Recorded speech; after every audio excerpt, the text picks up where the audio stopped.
రాష్ట్ర కాంగ్రెస్ పార్టీ పక్షాన పరిగి నియోజకవర్గ కేంద్రంలో ప్రదేశ్ కాంగ్రెస్ కమిటీ అధ్యక్షులు మహేష్ కుమార్ గౌడ్ గారి నేతృత్వంలో, అదేవిధంగా అఖిల భారత కాంగ్రెస్ కమిటీ మన రాష్ట్ర ఇన్ఛార్జ్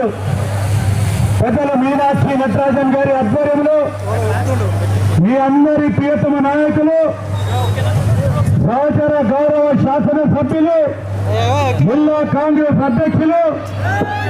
పరిగి శాసనసభ్యుడు రామ్మోహన్ రెడ్డి గారి నాయకత్వంలో నాతో పాటు ఇక్కడికి ఇచ్చేసిన సహచర మా గౌరవ మంత్రి గారు, మన బలహీన వర్గాలకు సంబంధించిన నాయకురాలు కొండా సురేఖ గారు, ఈరోజు ఈ ప్రాంతాలకు సంబంధించి జిల్లాకు సంబంధించిన గౌరవ శాసనసభ్యులు మనోహర్ రెడ్డి గారు, అదేవిధంగా పెద్దలు మల్లురెడ్డి రంగారెడ్డి గారు, మరి ఈ ప్రాంతంలోనే ఈ ప్రాంతానికి అన్నిటికీ కూడా ప్రాతినిధ్యం వహిస్తా ఉన్న ఇక్కడ ఉన్న గౌరవ స్పీకర్ గారు గడ్డం ప్రసాద్ గారు, మరి ఈ జిల్లాకు సంబంధించి మరి కాంగ్రెస్ పార్టీ ఇన్ఛార్జీలుగా ఉన్న ఇన్ఛార్జ్ వైస్ ప్రెసిడెంట్ రామ్మోహన్ గారితో పాటు సహచర గౌరవ శాసన సభ్యురాలు సోదరమణి కర్ణికా రెడ్డి గారి, మరి అదేవిధంగా శంకర్ నాయక్ ఎమ్మెల్సీ గారు, రాజ్ ఠాకూర్ గారు మా సహచరులు, మధు ఎస్కి గౌడ్ గారు మాజీ పార్లమెంట్ సభ్యులు, యూత్ కాంగ్రెస్ అధ్యక్షులు, మరి అదేవిధంగా ఎన్ఎస్సీ అధ్యక్షులు, మహిళా కాంగ్రెస్ సంబంధించిన సోదరిమణులు, మరి వేదికపై ఉన్న మొన్ననే పార్లమెంట్ కి నిలబడ్డ పెద్దలు రంజిత్ రెడ్డి గారు, కేఎల్ఆర్ గారితో పాటు చాలా మంది పెద్దలు ఈరోజు ఈ కార్యక్రమానికి రావడం జరిగింది. ఒకటే మనం చెప్తా ఉన్నాం, ప్రభుత్వంలో ఉండి పాదయాత్ర ఎందుకు చేస్తా ఉన్నామని కొంతమంది మూర్ఖులు మాట్లాడుతూ ఉన్నారు. ఎందుకు చెప్తా ఉన్నామంటే ప్రభుత్వానికి ప్రజలకు వారధిగా నిలబడాలని అఖిల భారత కాంగ్రెస్ పార్టీ అధ్యక్షులు మల్లికార్జున ఖర్గే గారి నేతృత్వంలో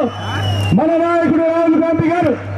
ప్రజలకు చేరువలో ఎప్పుడైనా పార్టీ ఉండాలని, ఆ రోజు అధికారం లేనప్పుడు ప్రజల్లో ఉన్నాం, అధికారం వచ్చిన తర్వాత ప్రజల్లో ఉన్నాం. ప్రభుత్వ పరంగా ఈ రోజు మన గౌరవ ముఖ్యమంత్రి గారు రేవంత్ రెడ్డి గారి నాయకత్వంలో ప్రజా సంక్షేమ కార్యక్రమాలు మొదలుపెట్టి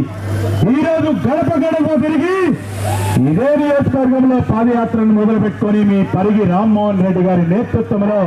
ఈ కార్యక్రమం మొదలుపెట్టడం జరిగింది. మిత్రులారా, మీ అందరికీ తెలుసు, మేనిఫెస్టోలో పెట్టిన 6 గ్యారెంటీలకు సంబంధించి ఒకటి తర్వాత ఒకటి మనము ప్రజల వద్దకు తీసుకెళ్లి మనం అన్ని హామీలను అమలు చేసే కార్యాచరణ తీసుకున్నాం.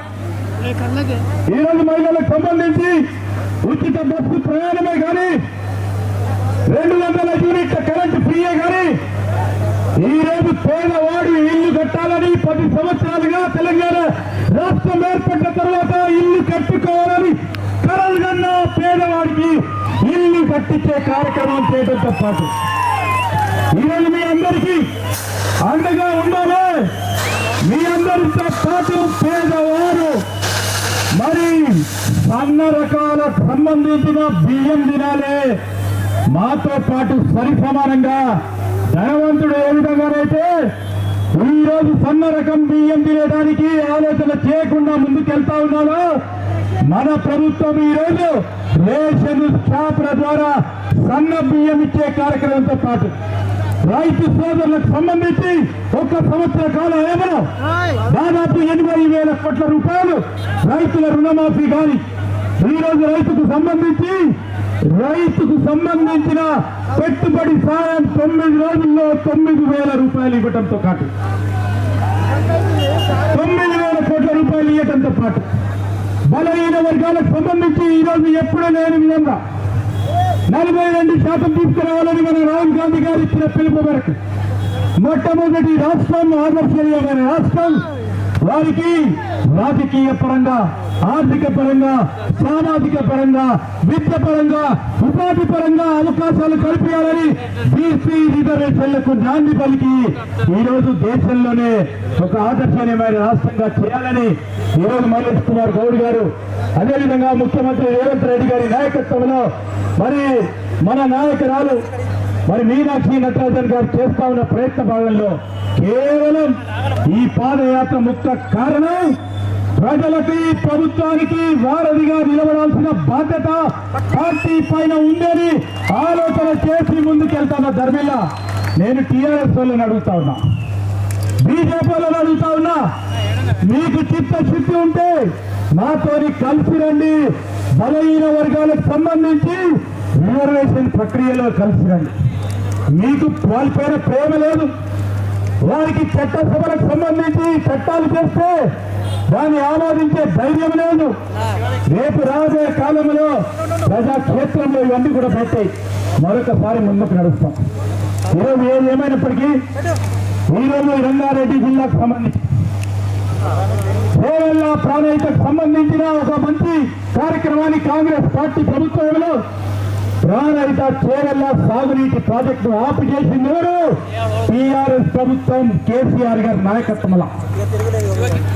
ఈ రైతు సోదరులందరికీ నీరు అందించాలని మొన్ననే మీ మహబూబ్ రెడ్డి గారు చెప్పారు. మా గోదావరి నది జలాలు కావాలి,